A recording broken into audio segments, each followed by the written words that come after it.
এটা কি আপনার প্রথম বিয়ে? জি। বর্তমানে কোনো গার্লফ্রেন্ড আছে? না অতীতে ছিল? না, অতীত বর্তমান কোনো কালেই কোনো গার্লফ্রেন্ড ছিল না। কেন ছিল না? আমি কখনো কোনো প্রেম করিনি তাই। কেন প্রেম করেন? আপনার কি কোনো শারীরিক সমস্যা আছে? আসতে আপনি এই ধরনের প্রশ্ন এত উচ্চ স্বরে কেন বলছেন? মানুষজন শুনতে পাবে। মানুষ শুনলে সমস্যা কি? আর তাছাড়া আমাদের কথা কেউ শুনছে না, সবাই নিজেদেরকে নিয়ে ব্যস্ত। তো আমি দেখতে পাচ্ছি যে কিছু মানুষ তাকাচ্ছে এখানে। আপনি কি আমাকে দেখতে এসেছেন নাকি আশেপাশে মানুষজন? জি, আপনাকে দেখতে এসেছি। তাহলে আমাকেই দেখেন।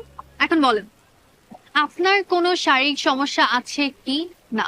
দেখেন, আমি এটা কখনো যাচাই করে দেখিনি, তবে আমার বিশ্বাস আমার এই ধরনের কোনো সমস্যা নেই। আপনি কান পিয়ার্সিং করেছেন কেন? এটা ম্যাগনেট, আপনি চাইলে আমি আপনাকে খুলে না দেখাই। না না, লাগবে না। আপনার শরীরে কোনো ট্যাটু আছে? একটাও নেই। আপনি চাইলে আমি আপনাকে। না না না, থাক। আপনি আমাকে এতগুলো প্রশ্ন করছেন কেন? কারণ আপনি কানাডা থাকেন, অথচ আপনার গার্লফ্রেন্ড নেই, কখনো প্রেমও করেননি। ব্যাপারটা কেমন অস্বাভাবিক না? অস্বাভাবিক না। আমি প্রেম করিনি কারণ আমি প্রেম করার মতো কাউকে খুঁজে পাইনি তাই। কারণ আমি পড়াশোনা নিয়ে ব্যস্ত ছিলাম। আর আমি সব সময় চাইতাম আমার সব ভালোবাসা জমা থাকুক আমার আমার ওয়াইফের জন্য। শুনতে একটু ওল্ড স্কুল লাগলেও আমি এমনই। ড্রিঙ্ক করেন? জি। না না, আপনি কি হার্ড ড্রিঙ্ক বুঝিয়ে? না না না, আমি আমি ও ধরনের কিছু খাই না। নাইট ক্লাবে যান? না আপনার কি এইচআইভি আছে? না তা আপনি কি আসলে কানাডা থাকেন? না আপা, আমি আন্দর কিল্লা থাকি। আমার সাথে একদম ফাইজলামি করবেন না, আমি আপনার বেআইন না। সরি। দেখেন, আমি কানাডা সিটিজেন, আমার কাছে পাসপোর্টও আছে। আপনি যদি চান আমি আপনাকে সেটাও দেখাতে পারি। কিন্তু আমাকে নিয়ে আপনার এত সব সন্দেহ হওয়ার কারণটা কি? কারণ আপনি কানাডা থাকেন, অথচ ড্রিঙ্কস করেন না, গার্লফ্রেন্ড নেই, নাইট ক্লাবে যান না। ব্যাপারটা আমার কাছে নর্মাল লাগছে না। দেখুন, একটা মানুষ দেশের বাইরে থাকে তার মানে তার এসব থাকতে হবে এর কোনো মানে নেই। আমি একজন পিওর মুসলিম। Thank you. আরো খাবার আছে না? হ্যাঁ, ওগুলো নিয়ে আসেন। Here. Thank you.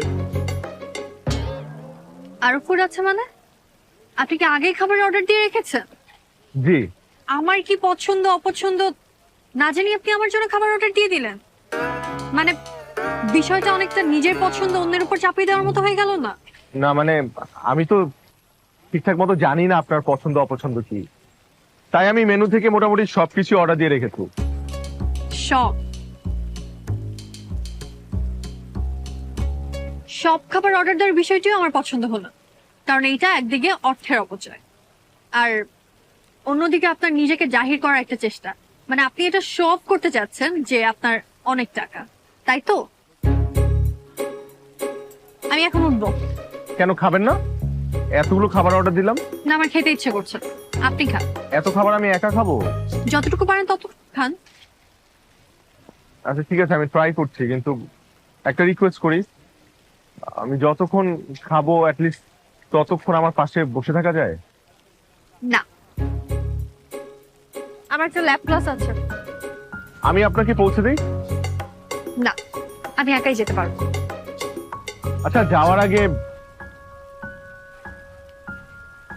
আমাদের বিয়ে নিয়ে আপনার মতামতটা জানতে পারি? না, বিয়ের মতো এত বড় একটা ডিসিশন এত জলদি আমি নিতে পারবো না। আমার সময় লাগবে। আমি বাসায় যেয়ে আপনাকে ফোন দিই। বাই। আচ্ছা, এত কঠিন কেন মেয়েটা? মা তো বলেছিল নরম একটা মেয়ে, তবে মনে হচ্ছে এই মেয়ের সাথে আমার ভালো জমবে। চাচি, দুপুরে কিছু খেয়েছেন? অহনো কিছু খাই নাই। এখনো খাননি? তাহলে চলেন, আজকে দুপুরে আপনি আমার সাথে খাবেন।